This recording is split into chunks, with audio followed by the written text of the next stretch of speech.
There has been some technology that's come into the vehicle. We've got stability control systems now, 2-mode suspensions. We have race and street settings, a lot of things like that. A beautiful 7-inch LCD screen, or TFT screen they call it, 8-inch, a lot of cool technology. But what this car hasn't forgotten that it's a Viper. So it's an emotional machine. It's gorgeous. It was designed to really make grown-ups kind of weak at the knees. So there's a lot of sculpture.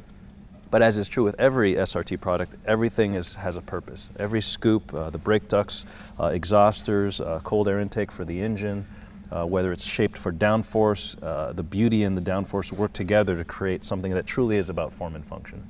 And we really evolved the design of the Viper. We wanted to we had a choice to make whether we would revolutionize it and go a different place, but we chose to evolve it. It has such a presence and such a place in the minds of the enthusiasts that we wanted to kind of carefully move along the aesthetics of the Viper without ever forgetting where we're from. So that's exactly what 2013 Viper's all about.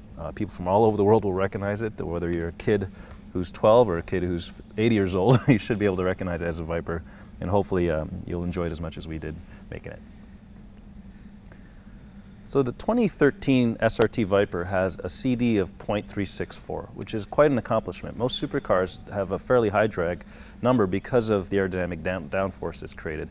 In this way, this vehicle has been designed to be very stable, have negative lift, but also be as slippery as possible. We've managed a lot of the airflow through the car as well as over the car.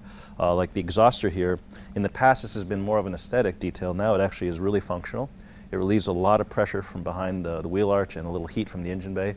We have another wonderful detail here. This is actually a differential cooling duct, which captures a little bit of air that races on the body side of the car, puts it down, not only cooling the differential, but also creating a little bit more pressure to evacuate air underneath the car. This detail here is actually, again, another wheelhouse exhauster that is functional, that relieves pressure. And underneath the vehicle, you can't quite see it, but you can see parts of it. This is what we call a tuned diffuser. This actually continues on a few feet underneath the car and really uses that air coming out from under the car to suck it down against the road, at the same time creating the least amount of turbulence possible. But one of the areas of the car that does the most work is actually this integrated spoiler. This is what we call kind of a duckbill spoiler. It's as far back as we can get it, as high up as we can get it, which in the legal dimensions.